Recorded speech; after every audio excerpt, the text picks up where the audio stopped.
Boa Boa noite. noite, falamos juntos. É um prazer estar hoje aqui nesse convite inesperado que o Marcos Wolff me fez, esse grande amigo, grande professor, para estar no lugar da professora Magda Pucci, musicista do grupo Mauaca, diretora musical e produtora do grupo, que infelizmente teve problema pessoal e não pôde estar aqui hoje. Então, o Marco me convidou de última hora, vou dar uma aqui de entrevistadora dele, vamos ver o que será. Eu que agradeço aqui a Anne, que foi me orientando no mestrado, que, aliás, escreveu um trabalho belíssimo sobre a cantora Vera Janacopoulos, e que agora está cursando doutorado na Unirio. Eu que agradeço por ter me salvo aqui, né, no último tempo, né, para a gente fazer essa live hoje sobre educação multicultural, Kürreuter, educação decolonial e vários outros temas. Bem, então vamos começar, né?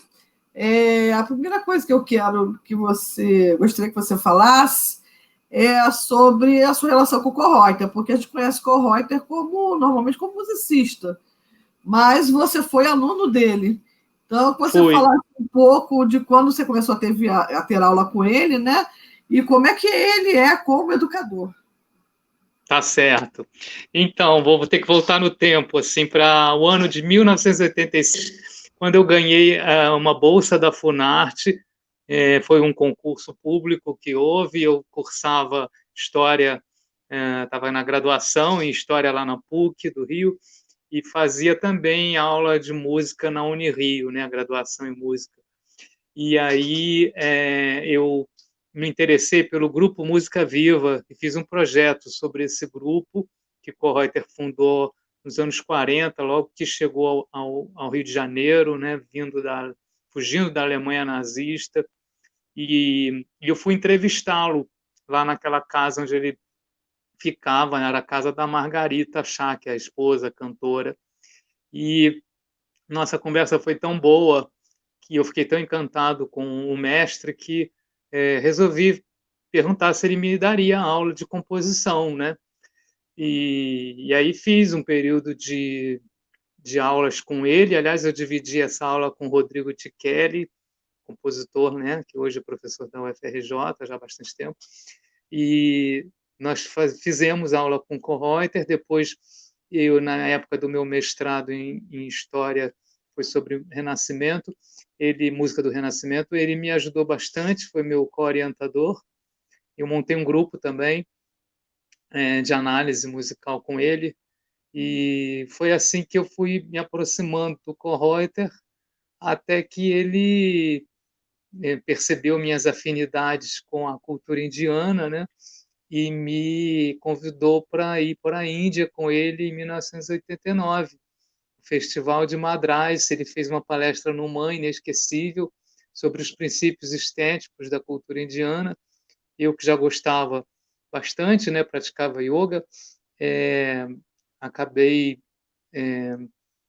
gastando o dinheiro da Funarte, né, que eu tinha recebido do prêmio, para fazer essa viagem com ele, com um grupo de alunos lá de São Paulo, que tinha também a Teca Alencar de Brito, né, que é educadora, que seguiu esse caminho também, e foi assim que eu o conheci. Depois voltei no ano seguinte com ele conseguiu uma bolsa para eu continuar estudando música clássica indiana em 1990, lá em Bangalore.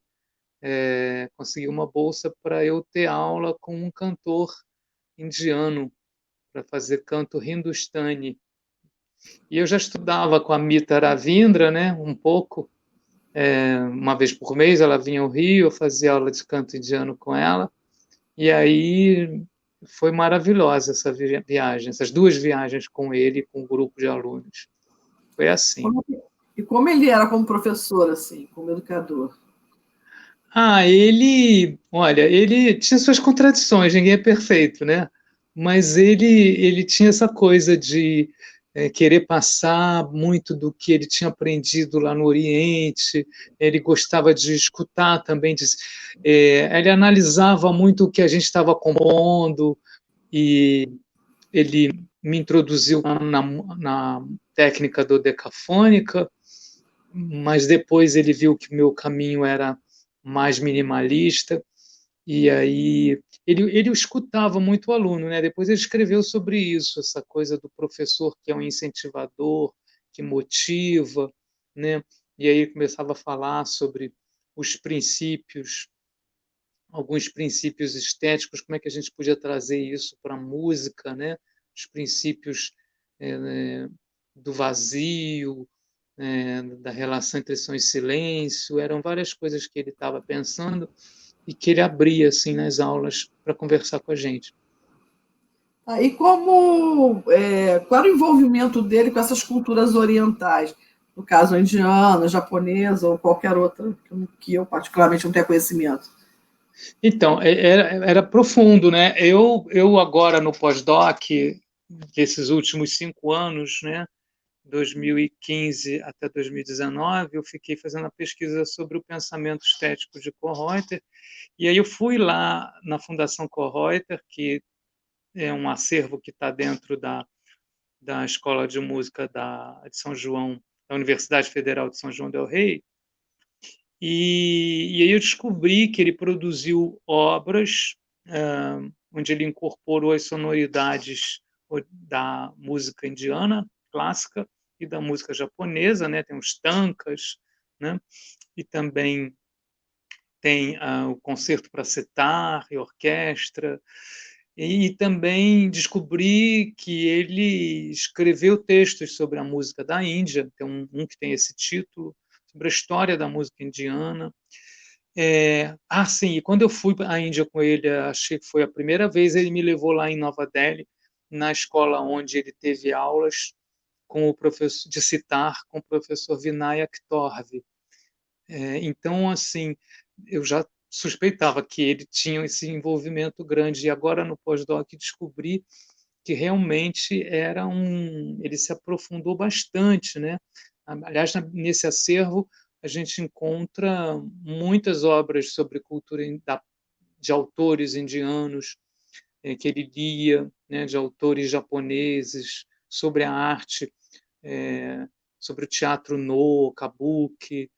É uma coisa assim, ele gostava do Oriente clássico, né? Não do Oriente do Japão moderno e ocidentalizado, mas e também da Índia clássica, né? Me lembro que um artigo que ele publicou, que saiu num jornal lá quando nós estávamos na Índia, ele escreveu sobre Indian music is changing, né? A música indiana está mudando. E ele tinha um pouco assim uma nostalgia daquela música clássica, né, não ocidentalizada, e também do Japão tradicional, né? Ele conheceu bastante, porque outra coisa que eu não posso deixar de falar é que ele dirigiu o Instituto Goethe, né? Em 68 em Nova Delhi e depois no Japão. Então, esse período que ele ficou primeiro em Nova Delhi e depois em Tóquio, ele promoveu muito intercâmbio cultural, né? Essa coisa que a gente fala hoje em dia da interculturalidade. Ele promoveu grupos de teatro indianos e japoneses, e grupos de orquestras, né? Conjuntos, né? Trouxe também músicos alemães para tocarem lá na Índia e no Japão. Então ele fez muita coisa, exposições de pintura, sabe? Ele fazia muita coisa mesmo. E eu só vim descobrir isso agora, mais recentemente. Eu queria que você falasse um pouquinho sobre a questão do som e o do silêncio e do dualismo, da razão, né, do racionalismo ocidental. Tá. Então, ele gostava de falar que o Ocidente é um acidente. A gente ria muito com essa brincadeira dele, que ele tirou de um francês do Partido Comunista que era o Roger Garaudy, a fonte dele, né?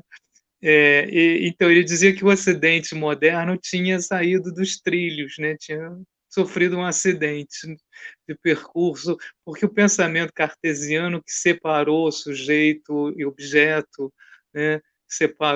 Pensou nos dia e noite como opostos, né?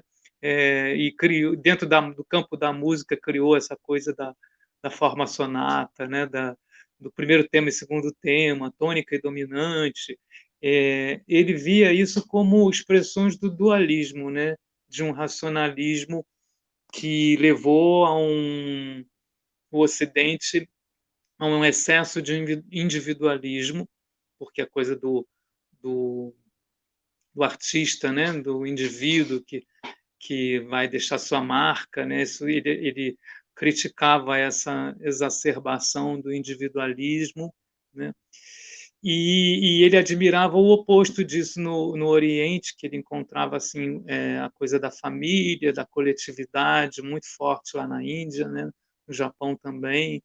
E ele percebia que o Oriente tinha mantido certos valores que poderiam ser importantes para resgatar uma humanidade, né? Para humanizar esse nosso mundo cada vez mais globalizado e muito tecnológico, né? Então, não sei se eu respondi a tua pergunta, mas eu Não, acho quero saber sobre essa questão do som e do silêncio, como isso se aproxima dessa... sim, eu estava falando do dualismo, né?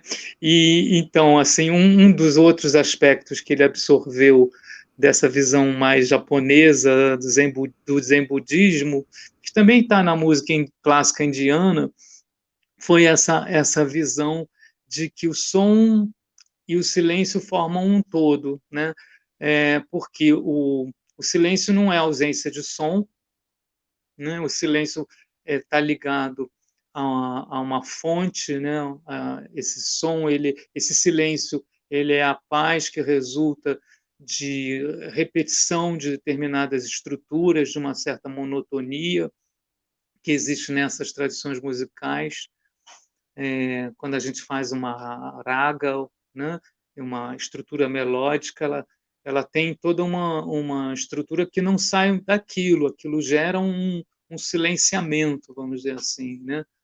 E a tala, que é o ciclo rítmico, também é uma sequência de timbres que a gente escuta o percussionista fazendo, que também vai levando a um estado hipnótico, né? Que você gira em torno de uma determinada estrutura que vai causando um silenciamento da mente.